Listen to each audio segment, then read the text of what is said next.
देश भर में सीएए लागू होने के बाद सियासी घमासान छिड़ गया।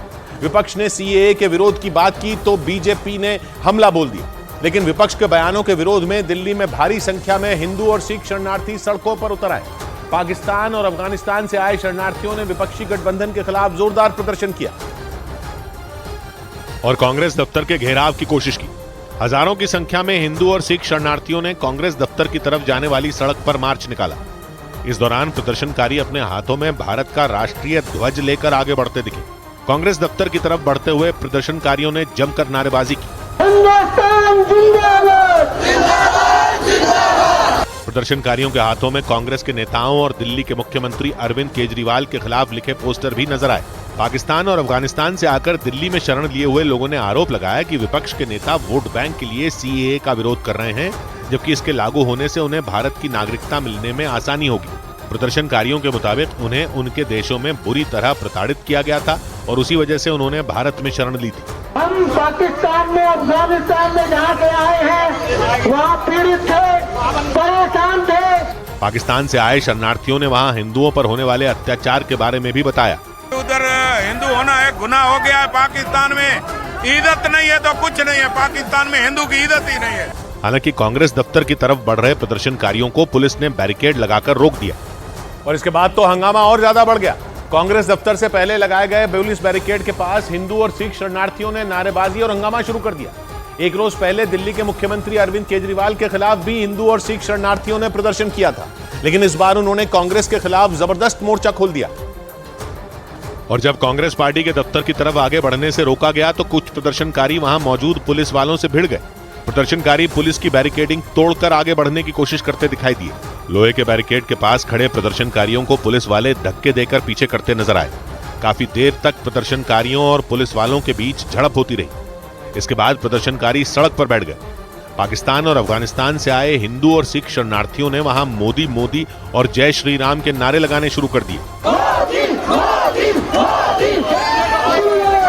इस दौरान अपने साथ एक छोटी सी बच्ची लेकर पहुंची एक महिला प्रदर्शनकारी वहां मौजूद महिला पुलिस कर्मियों से भिड़ गई। उस महिला को पुलिस वालों ने समझा बुझाकर पीछे की तरफ कर दिया। मुश्किलें यहाँ पर महिला पुलिस कर्मियों के लिए भी सामने आ रही है, जहाँ पर महिला प्रदर्शनकारियों को पकड़कर प्रोटेस्ट साइड से ले जाने की कोशिश कर रही है। प्रदर्शन के दौरान पाकिस्तान से आई एक दूसरी महिला शरणार्थी तो भावुक होकर रोने लगी। पाकिस्तान से आए थे, हमारे को नागरिकता चाहिए, हम हिंदू हैं, हम सनातनी हैं। काफी देर हंगामा करने के बाद प्रदर्शनकारियों ने पुलिस के बैरिकेड को गिरा दिया। बैरिकेड गिरते ही कई प्रदर्शनकारी तेजी से कांग्रेस दफ्तर की तरफ बढ़ते दिखाई दिए। हालांकि कुछ ही दूरी पर मौजूद पुलिस की दूसरी टीम ने उन्हें रोक लिया। लेकिन विपक्षी दलों के खिलाफ भारत के पड़ोसी देशों से भागकर आए शरणार्थियों का गुस्सा शांत नहीं हुआ। बांग्लादेश से भागकर पश्चिम बंगाल में शरण लेने वाले मतुआ समुदाय के लोगों ने भी ममता बनर्जी के बयानों पर नाराजगी जाहिर की थी। ममता बनर्जी ने सीएए को लेकर सवाल उठाए थे और केंद्र सरकार पर तीखा हमला किया था। लेकिन पश्चिम बंगाल में शरण लेने वाले मतुआ समुदाय के लोगों ने सीएए लागू होने के बाद जमकर जश्न मनाया था, क्योंकि सीएए लागू होने के बाद मतुआ समुदाय के लोगों को लगने लगा कि उनकी मन की मुराद पूरी हो जाएगी। मतुआ समुदाय के लोगों का मानना है कि सीएए लागू होने से उन्हें भारत का नागरिक होने का ठोस सबूत मिल जाएगा, क्योंकि बंटवारे के बाद तब के पूर्वी पाकिस्तान और मौजूदा वक्त के बांग्लादेश से हजारों की संख्या में मतुआ समुदाय के लोगों ने भारत के पूर्वी राज्यों पश्चिम बंगाल और असम में शरण ली थी। उस वक्त के अखबारों के मुताबिक मतुआ समुदाय के लोगों को पश्चिम बंगाल में बसाने के लिए ठाकुरगंज नाम की बस्ती बसाई गई थी। शरणार्थियों की ये बस्ती बांग्लादेश की सीमा के बिल्कुल करीब थी। मतुआ समुदाय की स्थापना गरीब दलित परिवार में जन्मे हरिचंद ठाकुर ने की थी। उन्होंने 1812 में तब के बंगाल और वर्तमान के बांग्लादेश के ओराकांदी में इस समुदाय की नींव रखी थी।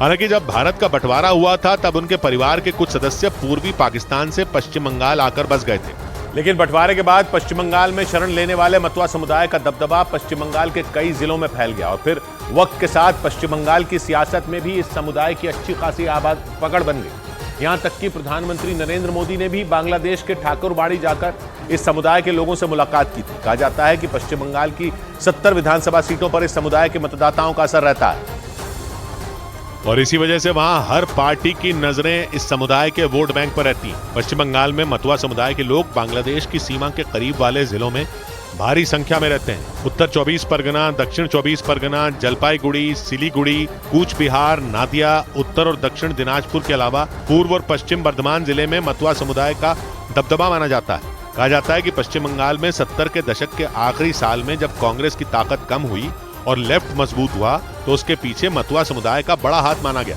मतुआ समुदाय के संस्थापक हरिचंद ठाकुर के पड़पोते प्रमथ रंजन ठाकुर ने 1977 के चुनाव में लेफ्ट को समर्थन दिया था।